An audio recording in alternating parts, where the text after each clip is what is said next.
Hello everybody and welcome to the TripleJump Podcast. It's a video game podcast. My name is Ben. And my name is Peter. Hello Pete. Hello Ben. It's Saturday at the time of release. Yeah. How are you feeling after, whoa, what a busy week. Oh, I'm aching. My back's sore. That's literally my association with post-convention. My back is sore. I always ache so much by the end of each day while we're at the show, and then the day after we leave is just the worst. I just want to stay in a bath all day while I prune up like a big pruny white prune boy. You're going to be a real prune boy. Yeah. Freshly plucked. Yeah. And then dipped in white chocolate, even whiter. I always get sore ankles, like my lower legs. I used to get it when I worked retail as well. When you first work a shift back after either going on holiday or like going back to university or something, and then you have your first shift back standing up all day, and you just get this dull aching pain all the way in your lower legs, all on the balls of your feet, right in your balls. I tend to get it down there. I get it like lower back and very top of my spine as well, like just under, the little bumpy spiny neck bony bit. Yeah, the neck bony bit. The neck bony bit. That's what it's called. Top of the spine. Oh, bad. Yeah. But yeah, I'm sure we enjoyed it other than that. Yeah, I bet. And I'm sure we met some of you as well, listening/watching at home. We haven't had a chance to record a podcast since we came back, obviously, because we were there until Friday. So this is being recorded super early, which I suppose means if there's anything catastrophic that happens this week, we won't be able to talk about it until next week. No, this is being recorded before EGX. So I hope this ages well. What can we say? What's something that will age well in a week? Let's predict. Let's predict the big story. The big story that's going to break. Next few days. Okay. Oh my God! I can't believe that they did a trailer for Spider-Man 2, and he took his mask off, and actually all the time, even though you do actually see him without his mask on in that game, he was actually Carl God of War from the game God of War. Carl God of War? Yeah, spelt with a K. Of course. Carl God of War. Carl God of War. And those two games are actually the same. They're set in the same universe. That is blowing my brain out of my skull. I can't believe they announced that. I thought it was very brave when they had a Nintendo Direct from Syria. Yeah? And they showed off the new Wii, and it's just called the new Wii. And it's just the old Wii, but you can buy it in Syria. Okay. And that's what it's called. And it was about an hour and a half of Mario sort of dodging, gunfire. Oh my God. And it was really provocative, but it really brought attention to the situation in Syria and how we could all be doing more, more to help. So that was super cool. And I'm sure that'll happen as well. Yeah. Yes. Yeah, right? Talking of Syria, do we have a sponsor today, Ben? Yes, we have a serious sponsor. A really serious sponsor. Serious sponsor. Today we're sponsored by The Avengers. Yeah? The new video game, not the old. Not that TV show from the 80s. TV show, yeah, which is why they had to call it Avengers Assemble in the UK. Yeah. Because legally they couldn't call it The Avengers for that reason. Because there was really going to be a lot of confusion. There were going to be really loads of disappointed people turning up to the cinema going, hang on a minute. I wanted was it like a weird spy drama? I think it was a bit sort of A-Team. I don't really know. I bet it was something between like Charlie's Angels and the A-Team. Sounds great. That's what the A stands for, the Avengers team. We're brought to you today by Toby Stark. Toby Storks. We've got Bruce Jenner. Black Willow. Black Willow, also known as Tamasha Romanoff. Right. A Romanhoff. We've got, who else is on the team? Peter's Porker. Peter and his porker, which is just a man and his pig. You've also got Steve Bodgers. Right. And, of course, Thor. Oh, it says Thor on mine, but maybe I got the wrong. Does yours say? What does yours say? I know it says Thor, but it's spelled THAW. Oh, as in warm up in the spring. That makes sense. And they're all going to come together and have a big fight, and they're going to save I think San Francisco, I think is what they're going to save. Yeah, Revengers assemble. Yeah, Revengers disassemble because, of course, they blow up everywhere that they go. Right. And it's a huge problem. And then it's implied that Staleef Bodgers might die. Right. Captain North America. Yeah. And, you know, Toby Stark he's really sad about it. And there's going to be... They need some help to come in. They need external help. They do. They need, like... the Z-Men. Rocky Raccoon. They need Rocky Raccoon. They need the Z-Men. They need the they need the protectors of the universe. That big tree, Root. Yeah, Root, and of course Tax, the Deductible. Yeah, is the big guy with the knives. You've got or who else? You've got Space Wizard. Yeah, and Gonorrhea. I sure hope that Stavros doesn't come and do his finger guns. Do his finger guns to make the world as we all know, the finger guns are real. Stavros. The endless glove. Yeah, excellent. Well, I think that's gone on long enough because it was a lie. A big lie. You idiots! I can't believe you. That was a really obvious one. Yeah, I can't believe you all fell for that at home. You should have guessed when we said. Glove. Yeah, the glove. It's the forever gauntlet. It's the forever gauntlet, yeah. You morons. That bit felt like it went on forever. It did. We're actually brought to you by our wonderful patrons over at patreon.com/Team TripleJump. They support us directly with their actual money. And if you support at any tier, that's even $1, you can submit questions to the show. In fact, all the questions this week, as is the case every week, come from our patrons, patreon.com/Team TripleJump. Thank you very much, everybody. We've got a question here. This is a video game. This is a video game podcast. Yeah. It is.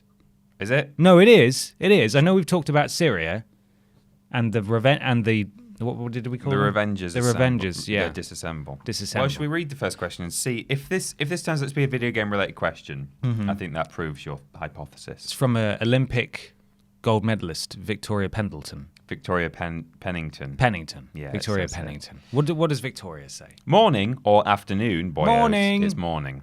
It's always morning when we film a podcast. Always morning. Assuming a game runs correctly, it's video game related. Oh, that's good.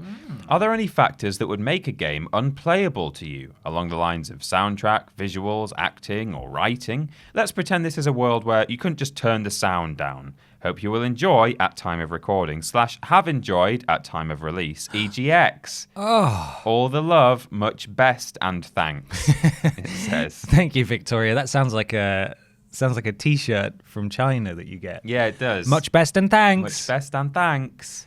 With someone sort of doing the praise hands emoji. Much best and thanks. We're doing it on the video. You can't. If you're listening, you're missing out. Yeah. You're missing out. Peter. Yeah. What does it take for a game to just not be for you? What is it? Well, I would say this mostly depends on what the game is supposed to be in the first place, right? So if it's just like a simple little mini game, it's like a mobile game or something like that, I don't really mind what the sound effects are like or what the music is like or even to an extent what the visuals are like. But something that often makes mobile games unplayable for me is if they're those stupid, like, oh, they're not that stupid if you like them, but they're idiotic. They're like the super hardcore ones that are deliberately supposed to just be impossible. You know, like Super Hexagon or whatever it's called. I think that's actually a Steam game. It might also be on mobile. I think we played that, haven't we? You just sort of spin. There's like a hexagon closing in on you, and you have to just...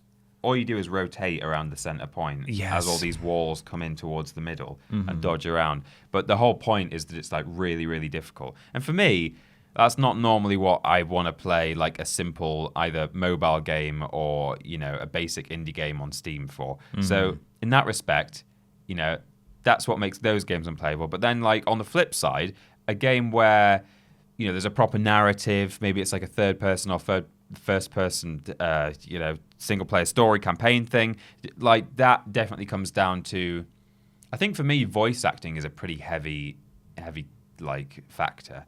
Then just take a look at this. Yeah, I mean, if me and you are playing a silly game on stream, I can totally get through it because you know, the whole point, part of the point is that we're just taking the mick out of Man of Medan, for example. Yes, but you know, if I'm just sitting at home trying to enjoy an actual narrative experience, and they are so cinematic nowadays as well, like I kind of feel like if this was a movie, I would not be sitting here watching this because it's so bad, you know? So I think I do take umbrage when there's really bad voice acting. And I also take umbrage when you're playing a pretty deep, like, rich RPG, for example, and the main player character doesn't speak. You know, it's one thing if they have text boxes and just no actual audible voice acting, but I really, really, really can't get behind Dragon's Dogma anymore because the protagonist doesn't say a word. And I think there's a kind of in-universe reason, but it just comes across as lazy. It's like they couldn't be bothered. You know, I really like that game for all its mechanics and stuff. You can like clamber onto giant monsters in a kind of Shadow of the Colossus style. But then every time you go into a cutscene that's like further developing the story, your guy is just standing there like a big dumb idiot, literally a dumb idiot. Not that dumb people are idiots. No, but he is dumb. But he's dumb and in an the idiot. medical sense. Yeah, he's dumb.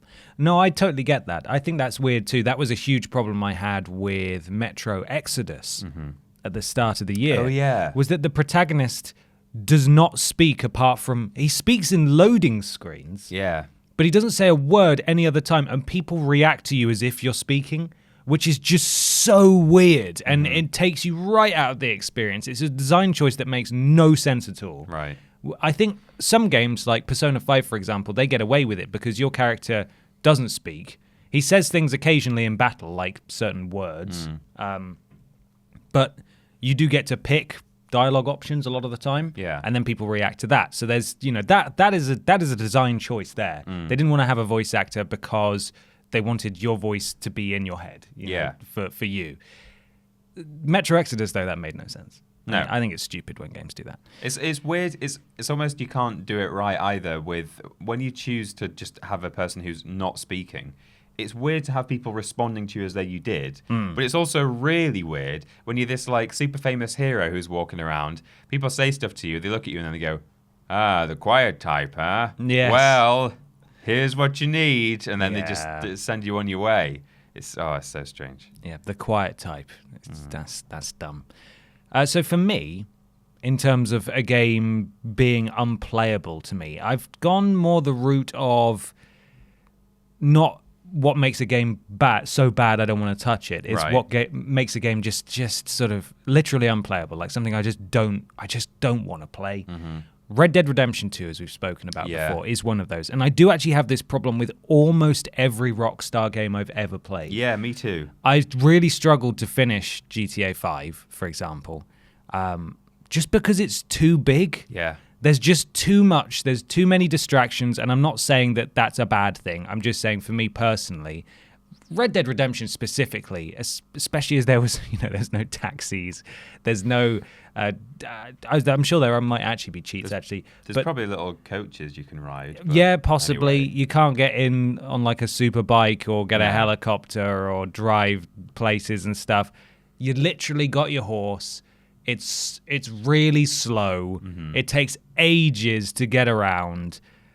There's the hints that sort of introduce you to the game and tell you how things work. They're so small and they're up in a tiny corner of the screen and then they're gone. Yeah. And I'm like, it's just too much. It's too much. I don't know where to start. You go back to your camp and you have to walk around agonizingly slowly and you're not sure. Help with the chores. I don't know how. There's nothing on my map. I don't know what to do. And I don't know if they actually do this in the second one because I also was just too overwhelmed to even want to try it. But certainly in the first one, when you like go to a boss, as they're called in GTA games, you pick up a mission and you then set off and you're just on your horse for like 2.5 minutes, just shouting at them, having a conversation like, "Yeah, I want to nail this guy. Yeah, we'll get him. Yeah, well." And most of it's not even relevant to the story. It just sort of ends up being philosophical. Like, what do you think of poor people? Well, I think that they should get on with making their own fortune and we shouldn't help them. That seems like a pretty ignorant viewpoint. Yeah, well, it's my viewpoint. And that, what? Hello? I don't get know. Me there. They've got to fill time because they know that you're on a horse and it takes a while to get around. And people love that game, and that's fine. It is. But it's too much. It was too much for me. similarly, no sense of purpose / completely overwhelming in terms of here's a million things. Assassin's Creed with all the map markers. Rage 2 this year was just crap. It was just immediately you're released into this open world, and it was like, I don't know what to do. I can't be asked. I used to like Far Cry. Now it's just, we talk about it a lot. It goes through the Ubisoft open world factory, and they're all just the same games with different skins, pretty much, and sort of rubbish stories on top. I tried to play Monster Hunter World, and that's a game that I would love to love. Yeah. But it's just, there's just so much to it. You have to learn so much, and my time is too valuable in that I just can't be asked. Yeah. So in that sense, rather than you took the approach of what makes a game so bad that you don't want to play it. Yeah. That's my view on games that are good, but are unplayable to me because I just can't be asked with them. In that context, I completely agree with that. That would have been my answer if that's how I'd interpreted the question. Yeah, like I even am still yet, and I think I will, I'm really warm into the idea, but I'm still yet to play The Witcher for more than half an hour. Right. Because it just seems like, oh my God, like this world is too rich. Like you walk into a town and everyone is doing stuff. Yeah. And it's like, oh, please no. Like it seems like a really good game, and I think I will play it soon, but God. You should. Yeah, I've got a copy. It's just I've never really got through it. Found the time to really go at it. Yeah, I think certain games, they're their own worst enemy in terms of introducing you to the game. The Witcher 3, I don't remember having a particularly tough time getting into because I find that any game, once you've played it, in my opinion, once you've played it for 2 hours, you should know exactly what the game is about. Yeah. You should know how it works.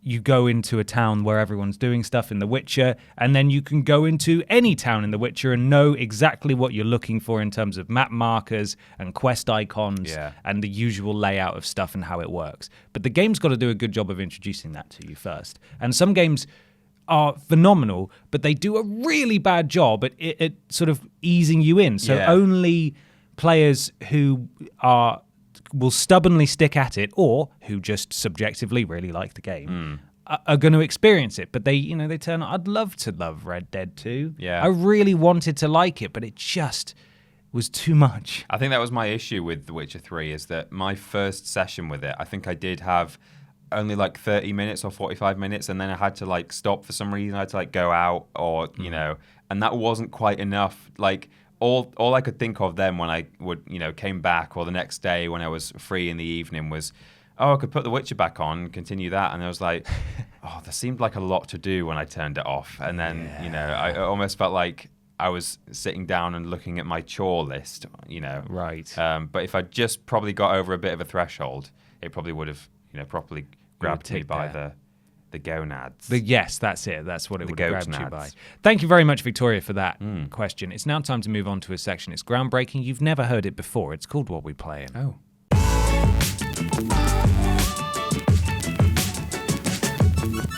Peter.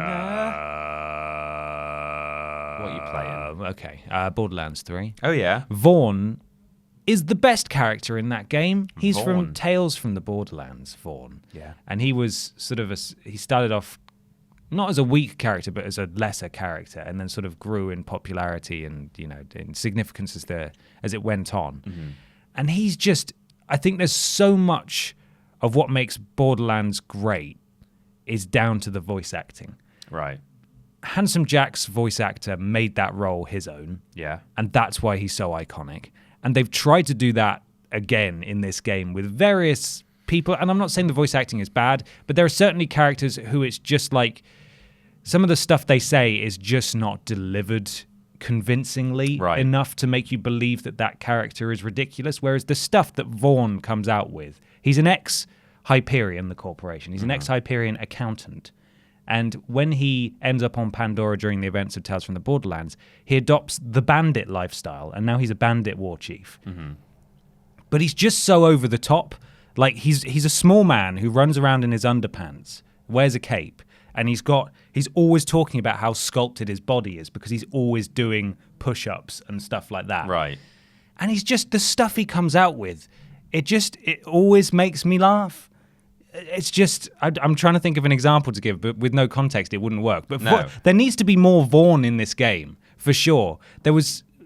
Vaughn is at the very start of the game, and now I'm nearing the end. He started to come back into it again when you go back to Pandora. Right.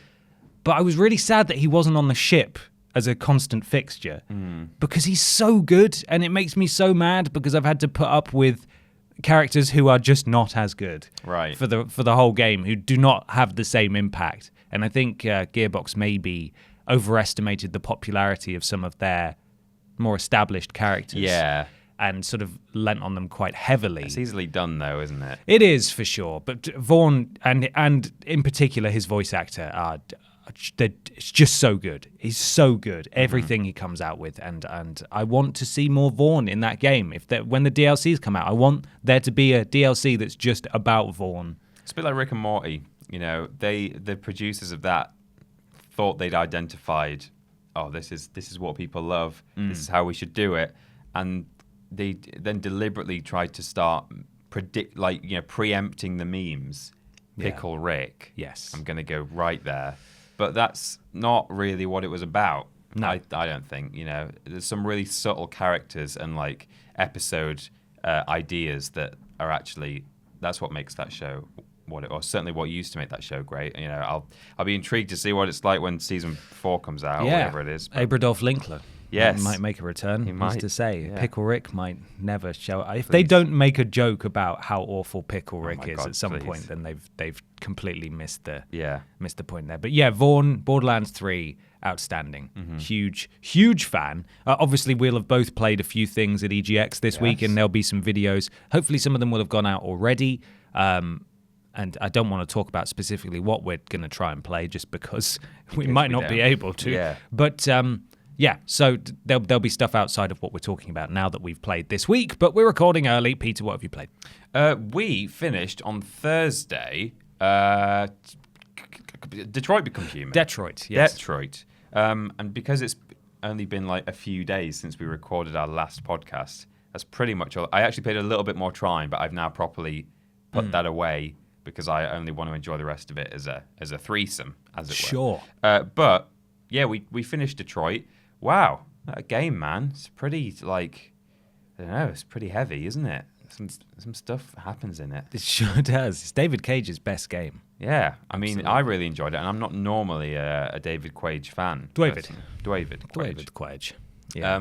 But yeah, I almost, not quite, but I almost want to go back now and start doing different branches and because people were saying in the chat this is what happened to me, these people lived, these people died, and I was like, man, this, I mean, I know that's how these things work, but you can really end up with some pretty different endings, relatively speaking. So I really enjoyed it. It was really good. We had largely a very different experience to what I had compared to what I had when I played it through last year. Yeah. But of course we were playing as a psychopath. Yes. And just picking all the very, very wrong options. So that full playthrough is now available on the channel if you want to go and watch it. youtube.com/Team TripleJump. We've got the full streams uploaded, and you can see us completely ruin these poor robot people's lives. Robots' lives, yeah. Robots' lives. Robots' lives. You played anything else?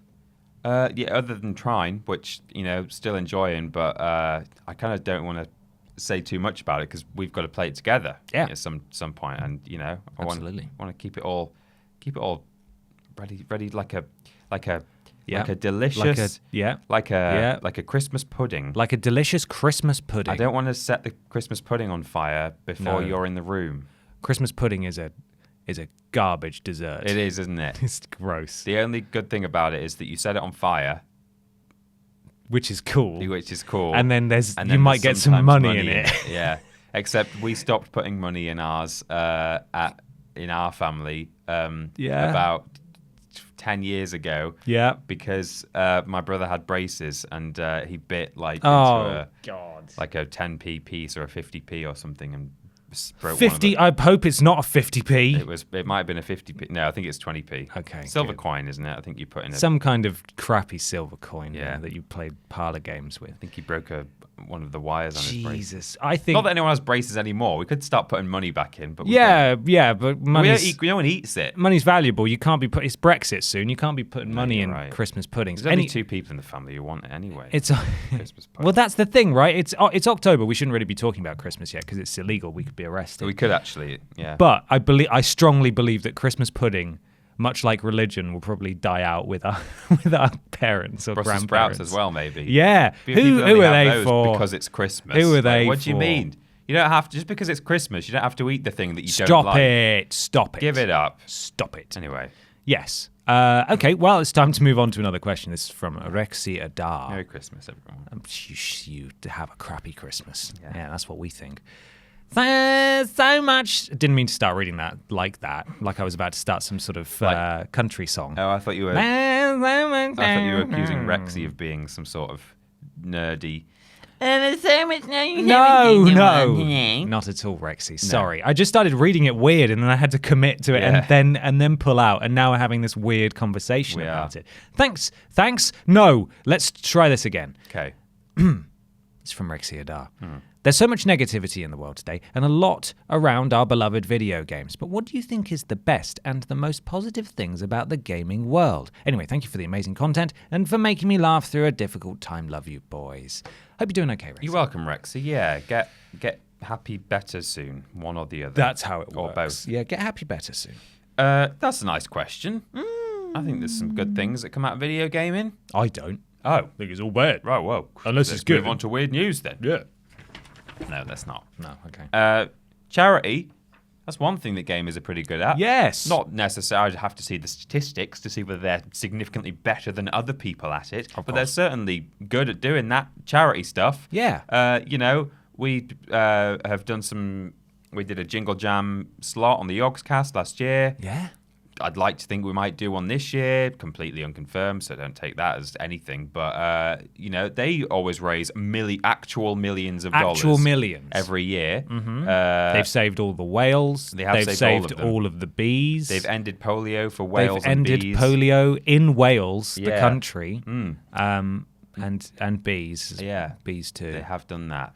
And then you've got your Games Done Quicks. Mm-hmm. That happens, there's the 2 big events every year, but now they're doing all sorts of, little, if you subscribe to their channel, I don't know if I'm subscribed actually, but I check it regularly. Yeah. And they You're do, part of the problem. I am. That's why we don't have many subscribers, is because people keep watching our stuff and not bothering to subscribe. GDQ, during GDQ, the number of really long videos that would just be constantly in your sub box. That's true. But they do sometimes upload a series of 5 or 6 videos where they got some people together for a little quick sesh of certain games. So they're constantly raising money for charity. And again, they must raise millions of dollars, I'm sure. They've got to. Yeah. So that's good. Charity, that's one thing. Yeah. So similarly, I would say communities. Mm-hmm. I think there's a lot of our community has always been phenomenal. There's the world is burning, and it has been burning since it started turning. Yeah, that's that song by William Joel. I dabbed. But it's true, though. If you look too far outside of your own... outside of what you can... yes.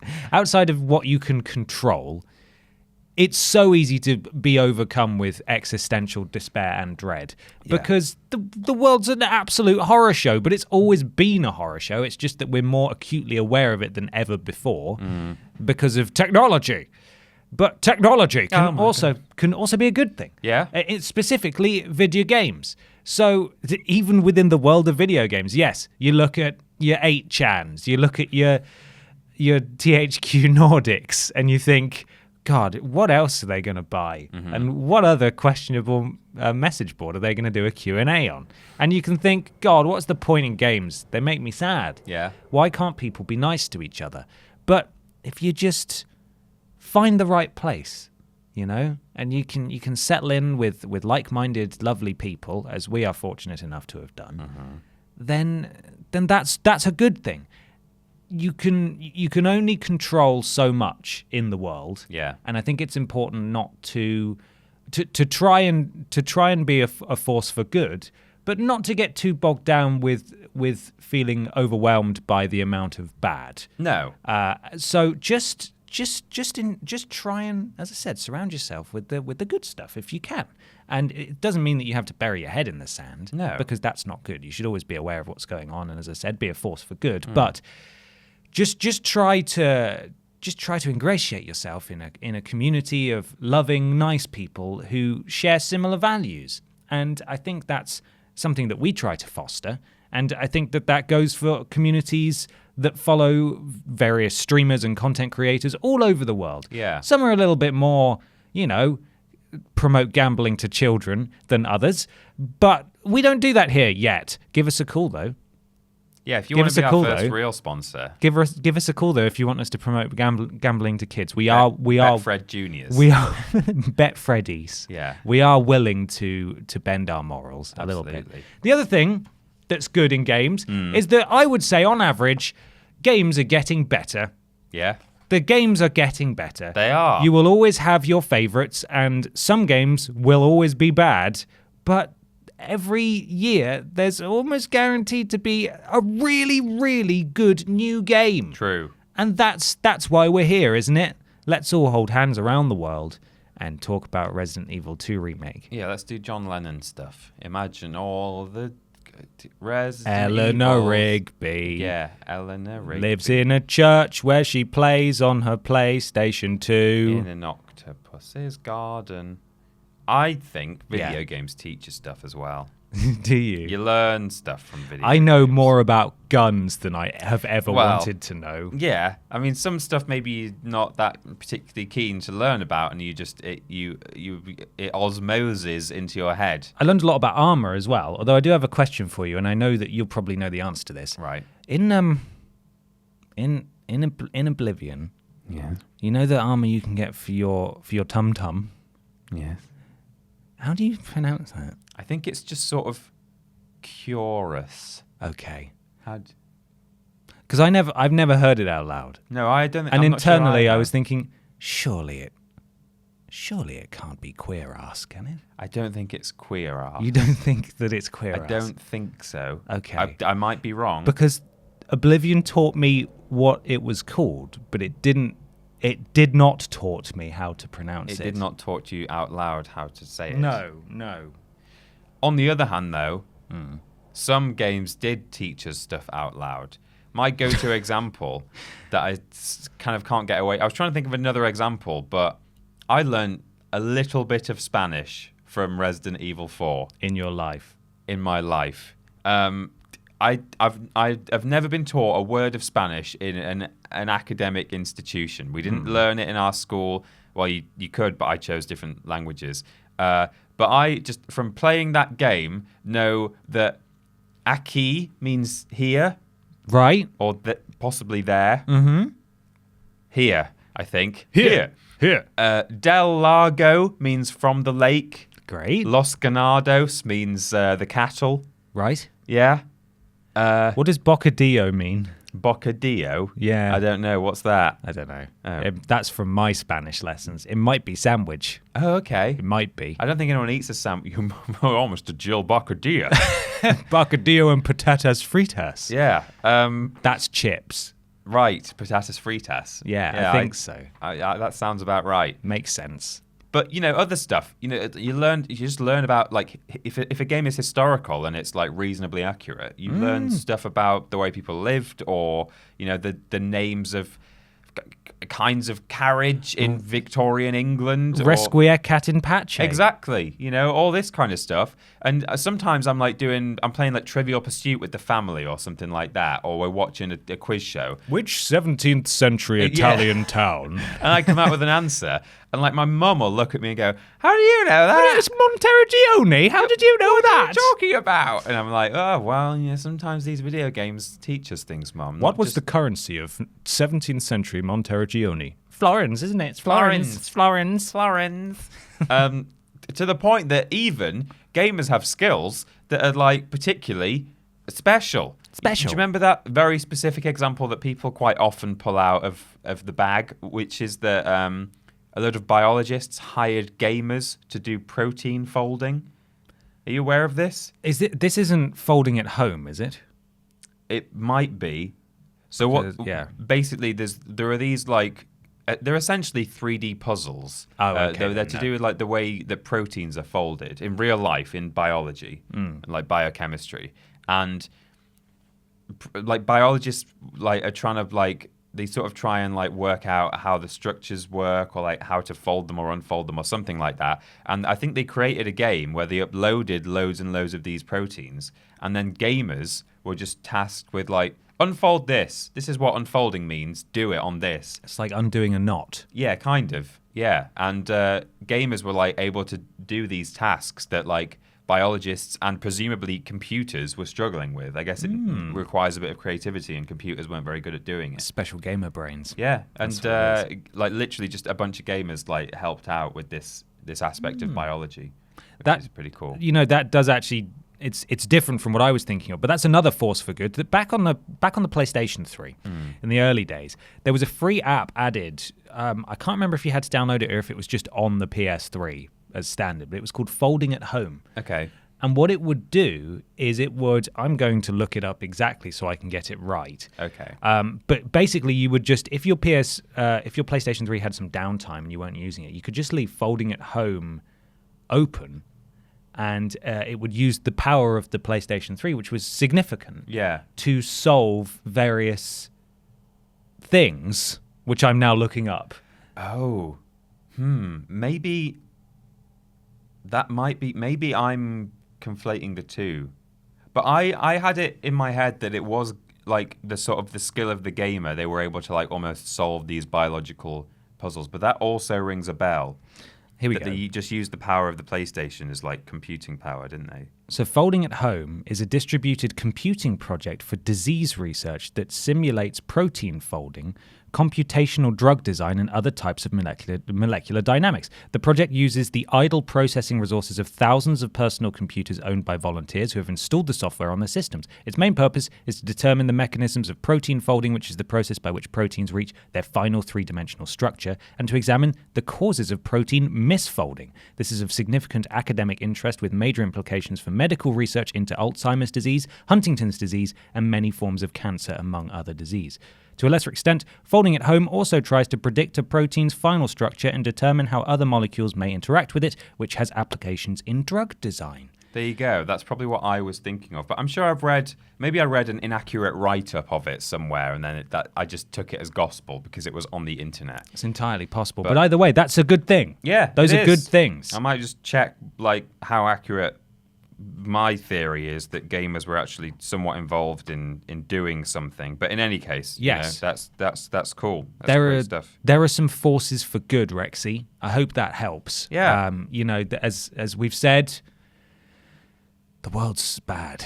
It is. But there are good things in it. You just have to try and focus on them over the bad.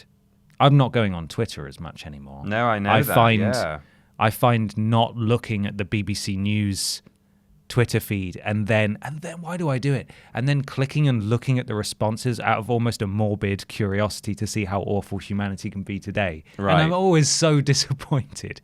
And I don't do that anymore.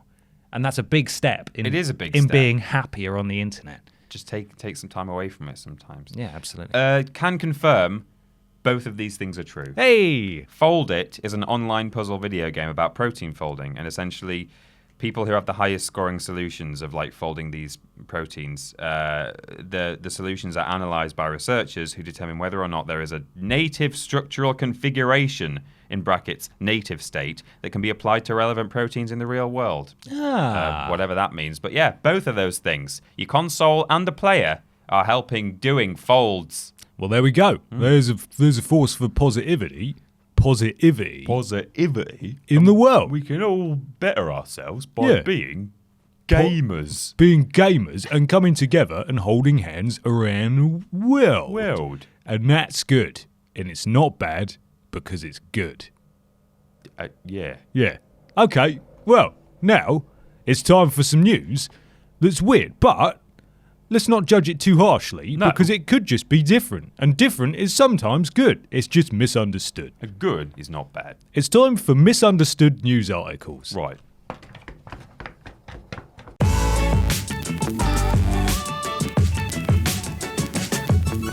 Weird news time, Peter. Yes, Ben. It's Weird me up right in that head hole. Are you okay? Yes. I'm going to weird your head hole right now. I want something weird, like one of the weirdest things I've ever heard. Okay, well, I mean, I can't guarantee that. Oh, but I got some strange news. Would that do? Yeah, okay, I'll take strange. Okay, there are now Sonic movie Halloween costumes and no one is ready. Oh, my God. This comes from Kotaku by Joshua Rivera. Rivera. Rivera. Oh, Rivera. Rivera. Okay. You ever spot a really bad idea and think, that's definitely going to have consequences that no one can foresee? To me, that's the Sonic the Hedgehog movie. Not because of its questionable design choices, but because no matter how great Sonic's movie design is, Halloween was always coming. And when Halloween rolls around, so do horrifying costumes that barely resemble the things they are based on. Consider with me Party City's children's Sonic costume. I think you mean Particity. You're right, I do mean that. Since it is, in fact, based on the film, which would have been out this year were it not for last-minute Hedgehog makeovers, we have a onesie adorned with a weird fur pattern and floppy hood spikes. It is good, perhaps, if you would like to dress up your progeny as Sonic the meme and not Sonic the mascot. Right. Get it for your child, and you will quickly become sorry for all the days they wear it that are not Halloween. So we can see this, but we've put a link in the description if you want to have a look. There he is. Yeah, I saw this earlier It's in the office chat. He's pretty good. Yeah, that is horrible. I thought that was I think it is Photoshop. Yes. But it's... The less said here, the better. But there's a reason that after years and years of memes and goofballs in blue tights, most have taken to wearing Sonic hoods, not Sonic masks. You're caught in chaos, the way Nick Cage did when he said he'd like to take John Travolta's face off. That's a reference to It's a real reference. that thing that happened. None of us are ready for these to hit the streets, let alone the Sonic the Hedgehog film, which I now suspect has been delayed strictly to avoid association with any of this stuff. There's also... Oh yeah, sorry, I missed the line there because it was between so many adverts. It says, and then there's this F-word nightmare. Yeah. Which is a sort of a synthetic... Rubbery. Plastic, rubbery Sonic mask, which is, as you said, definitely photoshopped over a man's face. I've been trying to decide what I'm going to wear to a Halloween party that I'm going to, and maybe I'll just do that. I think you should. Yeah. Awful. So there we go. If you want that, it's available now to buy. Maybe we should buy one. Maybe we should. I think that'd be good. I think we should unbox it and wear it on camera. But that'd make a good video. I bought the Sonic the Hedgehog movie Halloween costume. Right. And that's it. That's the title. And then we just make you run fast. Because it's for children, so you Yeah. have to wear. But then we just make you run fast. And eat hula hoops. Yes. I'm going to go back to... Okay, hang on. Let me...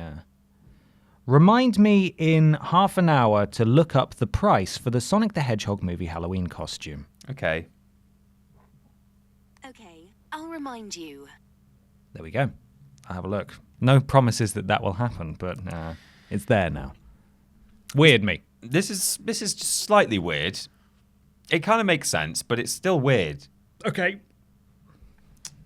Physical copies of Overwatch on Switch don't include a cartridge. Okay. This is according to Polygon. The world could always use more ... plastic? Plastic! Question mark. Michael McWhirter wrote this.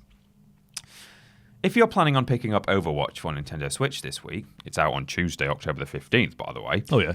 You might want to grab your copy from the Nintendo eShop instead of trekking out to a brick-and-mortar retailer. Brick and Morty is my Brick favorite. and Morty, yes. The physical version of Overwatch for Switch doesn't contain a physical cartridge, just a download code.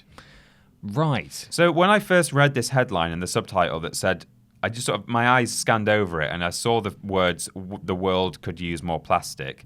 And I kind of misinterpreted this and thought, oh, this is good. The reason they're not doing physical copies of Overwatch is because they're trying to, they think, why are we going to make loads of little SD cards and stuff when we could just give you a code? Right. But no, what they're saying at Polygon is, you're going out to literally just buy a plastic case with nothing in it. That's stupid, isn't it? Which in today's climate of all, why didn't they could have done this ages ago if they wanted to, but The world is dying. What are you doing? It's especially weird because this has been happening for some time with PC games. Yeah. But it's always been ridiculed. It's never really happened with actual physical consoles before because that's, it's different. Yeah. I remember the Fallout 76 special edition we got came with a download code in a steel book. Yeah. It's like, why? Why did you do that? I don't understand why, because clearly to use a download code, you have to have an internet connection. Also, to play Overwatch, you have to have an internet connection. Yeah. So there's no excuse for either have a physical copy, which, there's some kind of reason that some people might want to buy a physical, have the disc or the cartridge in this case. What's that? What are you doing? I'm just touching an invisible cartridge. A really big, I'm a small person. It's really off-putting. But these people, by definition, These people must have an internet connection. Therefore, they should, if they don't want to do cartridges, they should just only make it downloadable online. There's no reason to do this. It doesn't make sense. In some ways, it makes sense. Is the truth. Overwatch is an online-only multiplayer game, and the game has been updated consistently over the past 3 years. The PlayStation 4 install is pushing 30 gigabytes at this point, for example. A physical cartridge will be little more than a digital key to the game, which regularly receives new content. Yeah, I agree with that, but then just don't sell the box. No, just don't. sell the codes. You used to be able to go into game, and probably with Xbox games as well, but certainly with certain PSN titles, they had them hanging on the same sort of card racks as the actual voucher, voucher codes. Things, the gift card things. So you could just go in and buy. They didn't sell it in a box. But it makes less sense to ship a plastic case, fewer sense, to ship a plastic case to stores with a digital code printed on a piece of paper, despite Overwatch being a marquee Switch release that probably should have a physical presence in stores. So, if you were thinking about buying Overwatch physically for the purposes of having a game card you could use on multiple Switch consoles, consider this a public service announcement. It says so right there on the box, quote, "Game card not included," but plan your purchase accordingly. This is very clearly, it's purely a marketing move so they can have boxes on shelves so people will know that it exists. But that is mind-bogglingly dumb, isn't it? It is. I can't see how anyone could justify that as a company. I get the idea of maybe Just tone deaf. I wouldn't be against, if I was a Switch fan, and not that I'm not a Switch fan, but if I was a Switch fan and an Overwatch fan and I could have a physical Overwatch box on my shelf, even if it had nothing in it, that'd be quite nice. But it is immensely wasteful and totally pointless when there's no actual cartridge inside. Yeah, I don't think I couldn't get my head around just having an empty box on, even no matter how much of a fan I was of Overwatch or Switch. Like, I'm obviously a Spyro 1 fan, but if for some reason I lost my disc, I would want to replace my disc. And I wouldn't want to buy a special case. If there was some kind of special, unique, magical case from back in the day that was different to the one I had, then maybe so. But I wouldn't want to just purchase the game and just receive an empty case, because I would kind of think, well, that case doesn't mean anything because it didn't have the game in it in the first place. Right. To me, having the case on the wall is like, oh, there's the box that it arrived in. Yeah. It's probably in there right now. It might be in there. But just to receive a box with nothing in, I kind of feel like I could have just printed off that box art and, framed it or something. Although I think that's a bad example because I know what you're like with Spyro. Right. And you would buy anything with Spyro on it. But even if it was empty. No, I wouldn't, though. I don't know, Peter. I wouldn't buy... I think if you're in that situation, you saw that little I think purple dragon. You saw that little purple dragon face. I think it's a bad example because I already own a box with a disc in, so it's hard to say what I would do. I totally get what you're saying. But with a new game coming out, I would not buy a Beyond Good and Evil 2 empty case. I absolutely would not do that. It's just weird. It doesn't make a lick of sense. Yeah. People, you can't really buy physical PC boxes anymore for this reason. Yeah. Because most of them would just have download codes in, and that defeats the point. It's a very transparent marketing tactic, as I said, so they can literally just have a box on a shelf that people can see. But then it should just be like when you go to the Blockbuster. You remember the Blockbuster? The Blockbuster. And you take the empty case up to the till, and then they put the disc in and stuff. but like you should just be given a receipt. Like when you go to Argos, right? Remember And I'm speaking Argos? from experience. Argos is still Yeah, around. it's still around. They're in Sainsbury's now, but they are there. Yeah. When I went to Argos, I got some PSN credit, Okay. and I took the physical. It wasn't a box, although it used to be a PlayStation 3 box. You Yeah. used to take a PS3 box up, and when you used to order PlayStation credit online or a PlayStation Plus subscription, sometimes Play.com would post you a box with a code in it. Sometimes you get that for Xbox Live Gold, I think. Which is dumb. But now, even just the gift card, you take it up to the till, they scan it, they put it back on the shelf, and they print you out a receipt with a code in it. You don't need that stuff anymore. Yeah, that's what Overwatch should do. They should be like, hey, look, we really want like actual shelf presence in your store. Yeah. But, you know, we're not going to give you like 400 empty boxes. We're going to give you like 12 empty boxes to put on your shelf, like all the other games are lined up. And then, please just like give people a card when they take it to the counter. That's how it should be. Absolutely. Anyway, that was a bit weird. That's super weird. We've got a question here from Ian Rogers. He's called Ian Rogers, actually. 3 first names. He's Captain North America, Ian Rogers. Iron Man. Brother of Stebeven Bodgers. Right. Yeah.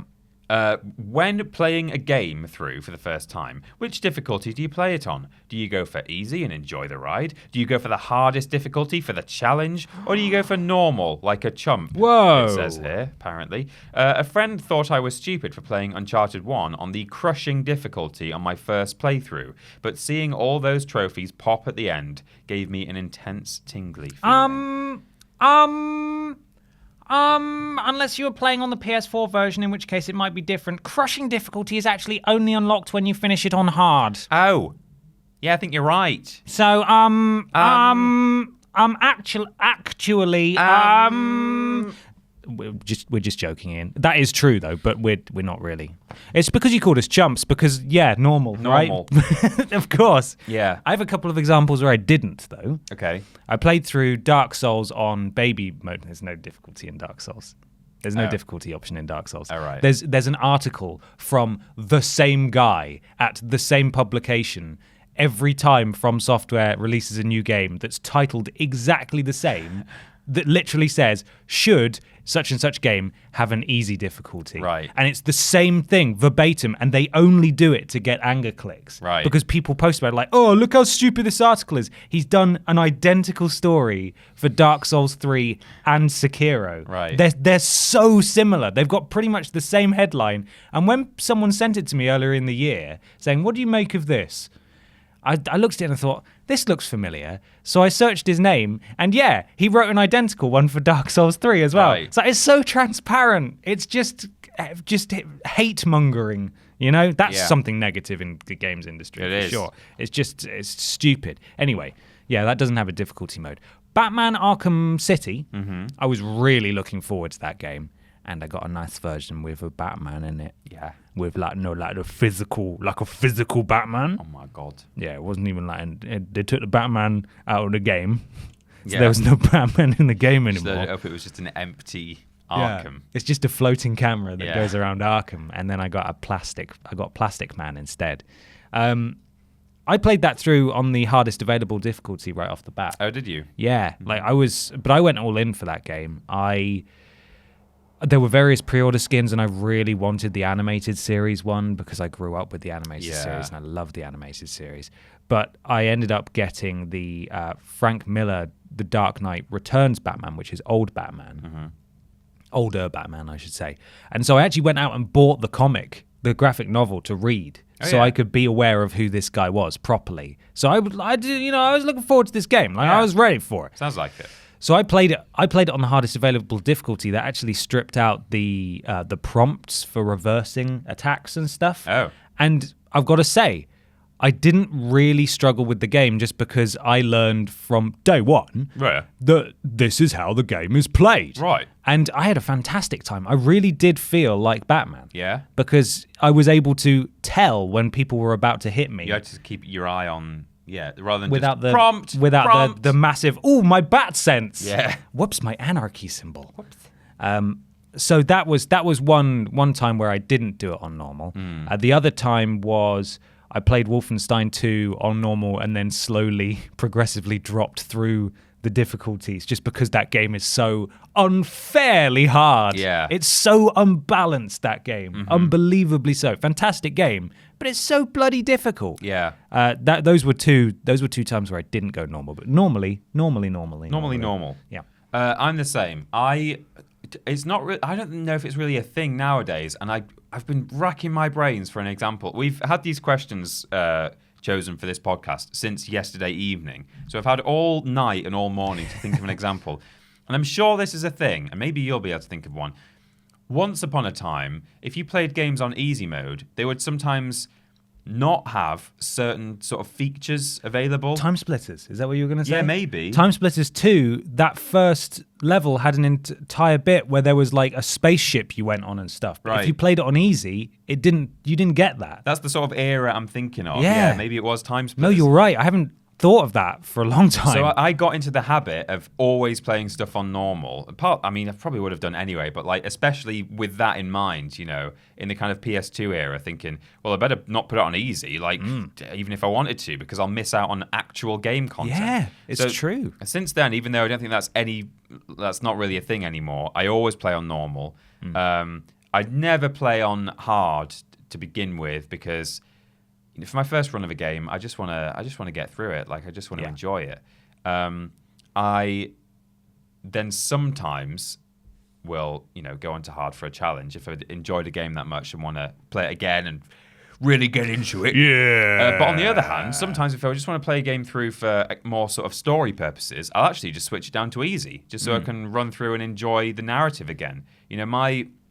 My recent replays of the Uncharted games, I think I'm on normal, but I was very tempted just to stick it on easy, just because I like those games for the cinematic moments. And, the gunplay in the first couple of games is pretty wank. So, I was tempted to sort of make it a bit simpler. Yeah. We stream on easy as well, though, don't we?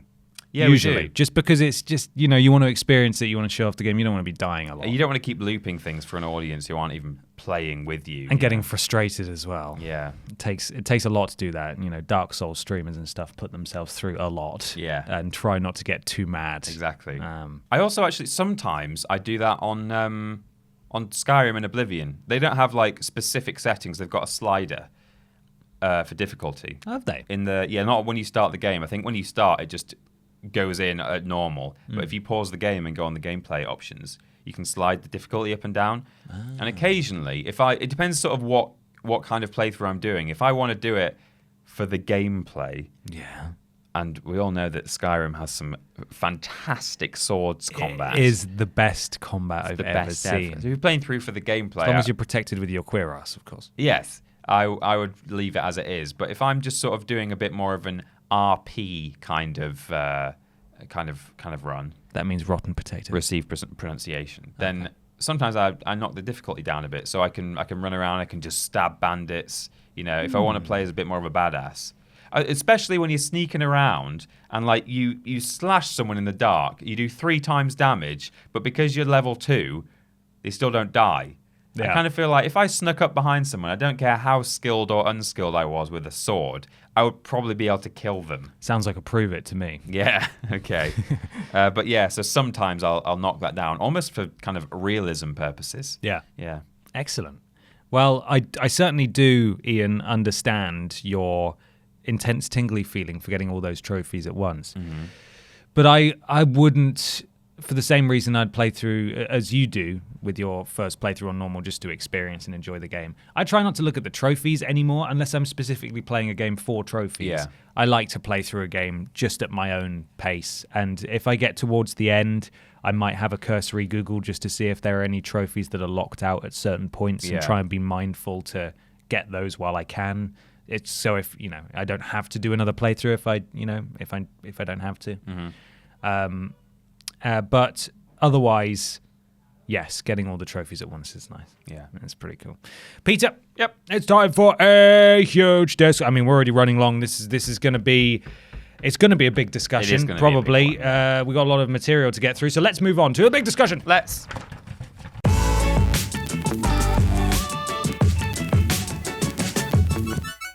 grande discussion time. Hello. This is from Molly Muckdade. Yeah. And She sent us a 3-word question here. Yeah. So a small question for a big discussion. We've got four dots in the ellipsis here, which is not, it's not grammatically. It's not actually. It's 3. Yeah, three conventional. is there, but 4, style it out. We'll Yeah, style it out. why Do not? you want to do the ellipses here? You ready? Yeah. So, Dot. Blizzard. Comma. Huh? Question mark. Okay. So this is a very complicated situation. I would like to preface this, Peter, and I'm sure you're with me on this, by saying that this is a very complicated political situation that's going on at the moment. I don't want the fact that we are probably going to avoid talking about the volatile situation currently in Hong Kong to be misinterpreted as us being either apathetic towards it or not believing in the cause of the protesting Hong Kongers currently.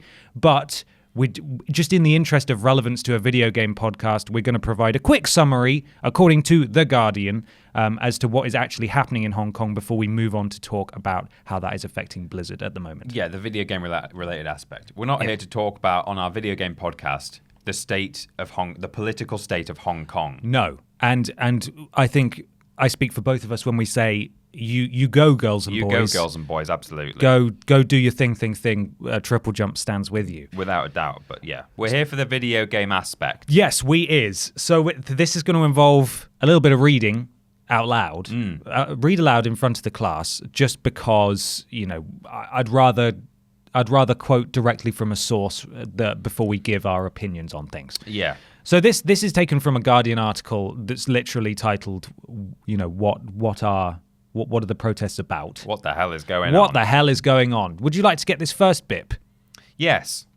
The protests were initially focused on a bill that would have made it possible to extradite people from Hong Kong to China, where the Communist Party controls the courts. Many Hong Kongers feared the law would be used by authorities to target political enemies, and that it would signify the end of the one country, two systems policy, eroding the civil rights enjoyed by Hong Kong residents since the handover of sovereignty from the UK to China in 1997. Millions of people joined street marches against the bill, paralysing the city. The protests have gone from weekly to almost daily. You taking this or next page? Shall I? Yeah, I'll take this next bit. Here we go. Okay. Handing it back and forth. Yeah.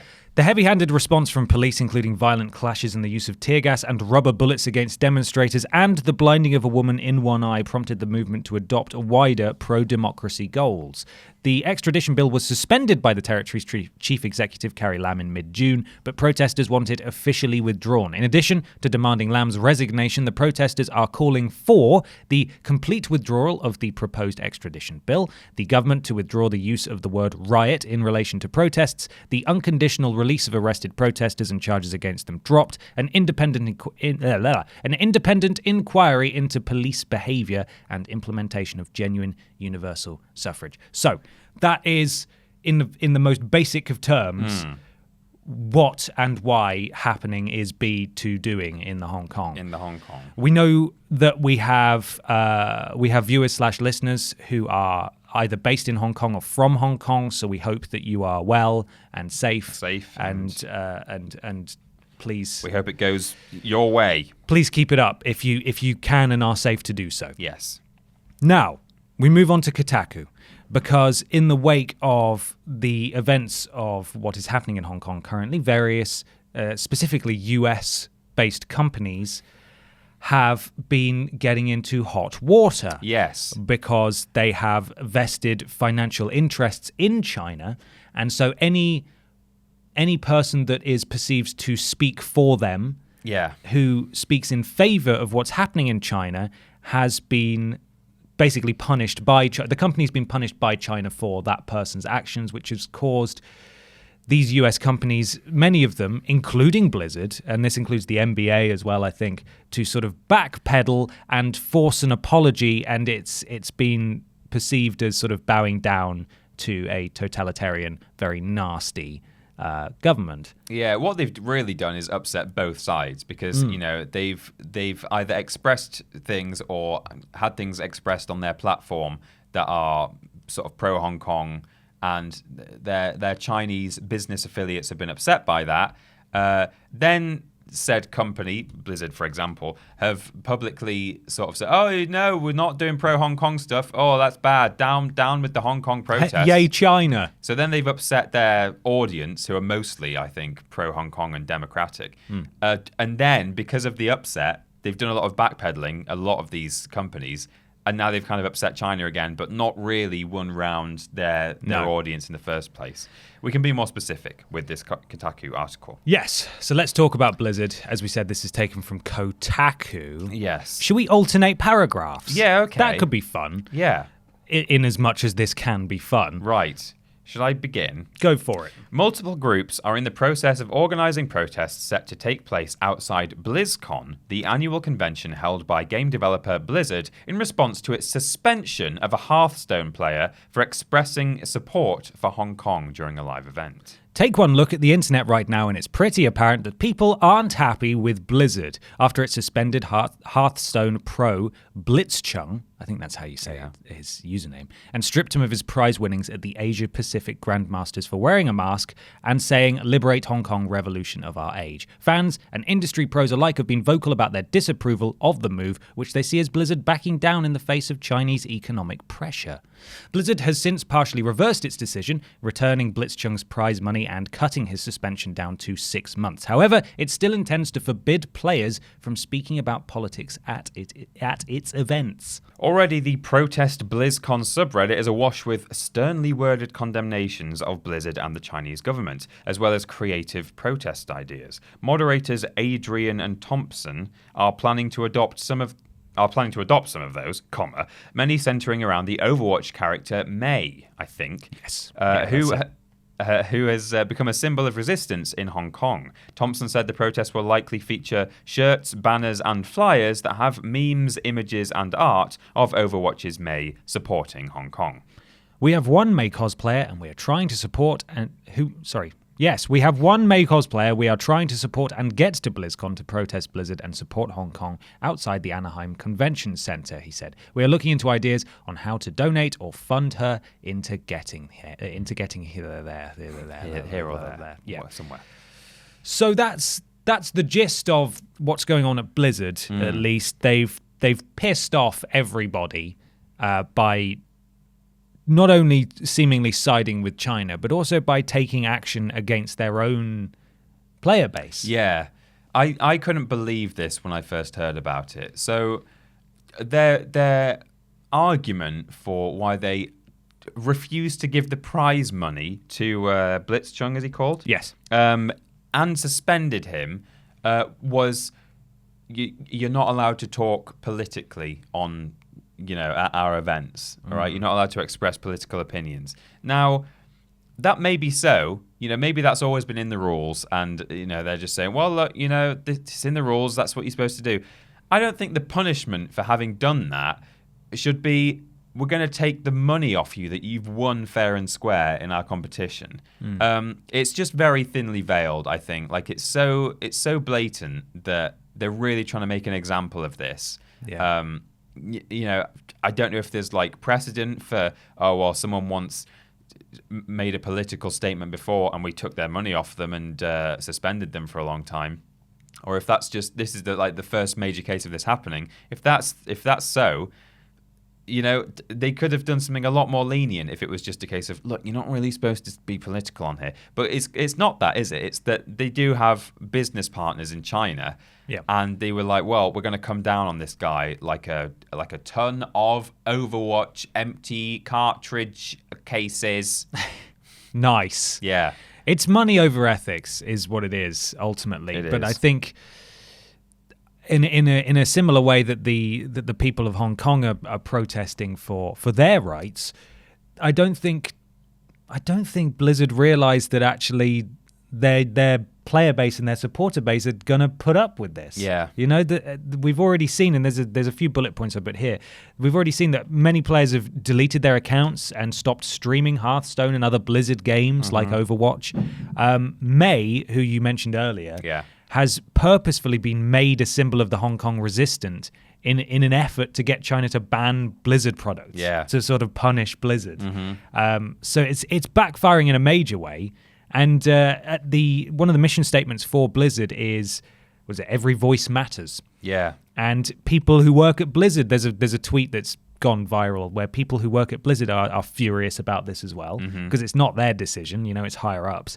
And the sign outside their offices has been covered up, that bit that says every voice matters. So it just seems like they've totally screwed the pooch on this. Yeah. To be clear, sorry, that's the disgruntled employees sort of ironically covering up, saying, "Oh, look, this is what our company thinks, that other voices don't matter." They've stuck a piece of paper over it. It's not that the lower downs were angry and then the higher up said, "Right, well, let's cover that sign up then." No, not at all. Sorry, just thought I'd clarify. But yes, people who work there are very angry and have covered the sign up as a form of protest. Yeah. But as you said, all this has served to do for Blizzard and numerous other companies as well is just piss everyone off. Yeah. Not only have they irreparably upset their own audience, but that audience now is boycotting their stuff and actively, in the case of Blizzard, trying to get them in more hot water with their Chinese partners that they are so fond of protecting.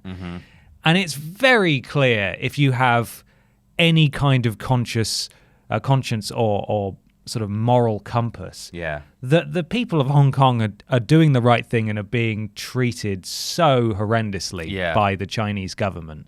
It doesn't take much Googling or looking at news sites to work out that the Chinese response to these peaceful protests is way over the top and completely unacceptable.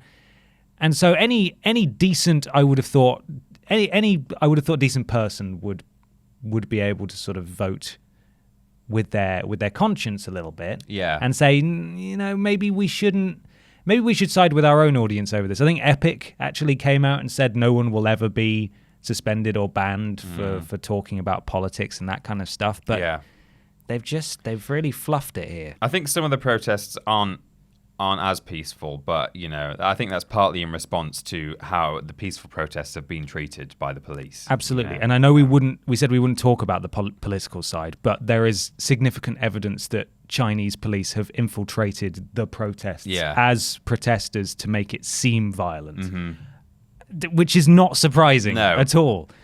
It's mad. It's a whole mess. But just the mere notion that, I'll go back to the idea that, like, if Blizzard truly just are of the opinion that, look, we just don't want to, like, talk politically on our platform, that's an opinion they would be entitled to have.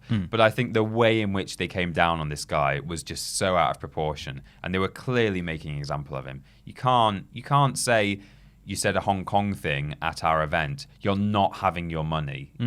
It's just insane. So I frankly am kind of pleased that they're getting the kind of backlash that they're getting. No, me too.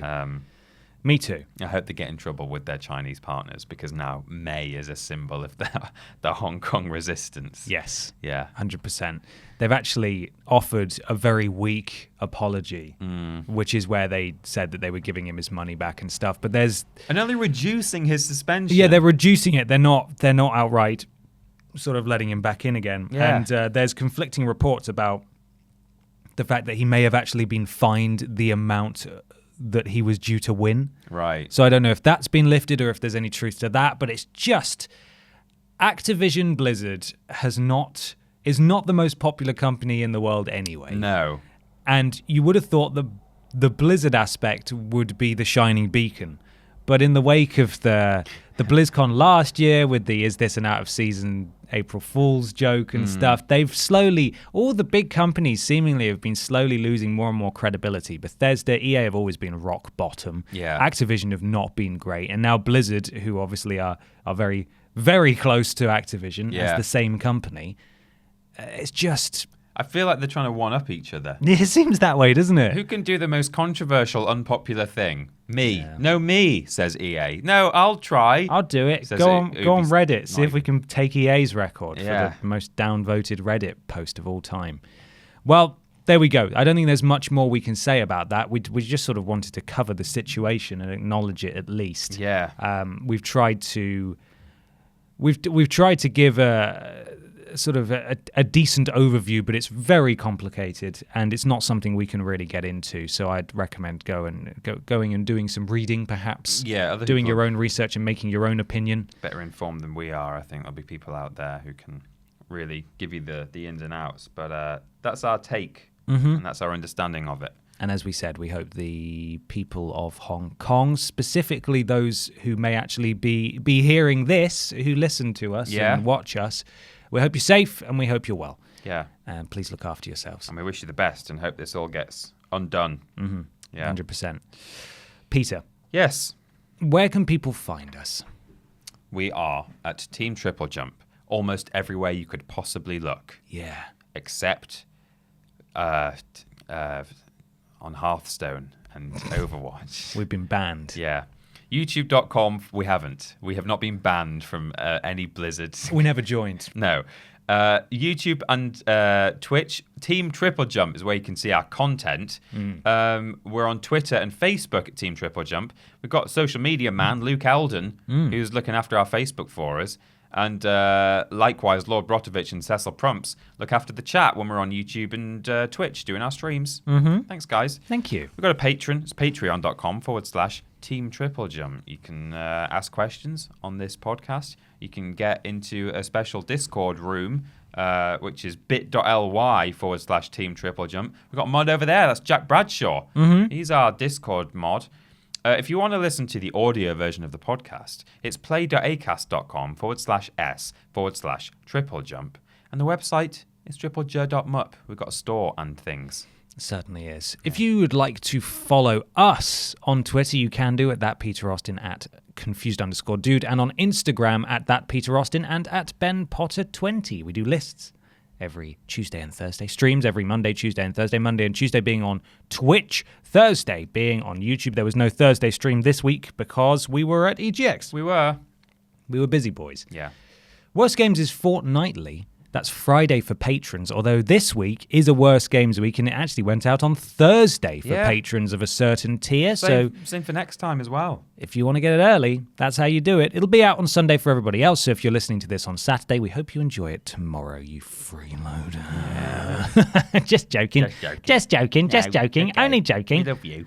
Podcast is every Saturday. And we do other various content things as well, other Bits shows. And bats. Bits and bobbles. As There'll people be say. a new show out next week as well, one of our shows. Please leave us a review on iTunes or your platform of choice, something about algorithms, and I think that's about it. Yeah. I think that's all. Hope we saw you at EGX. Hope you had a good time. Yeah. Hope you're excited about stuff that you saw either at the event or on the coverage on the internet if you couldn't be there. Yes, absolutely. Just time for a quick word from our responses. Our responses? Yes. Because they're Revengers, so they're the responses. Yes. The Revengers, what was it? Disassemble. You've got Torby Stonk,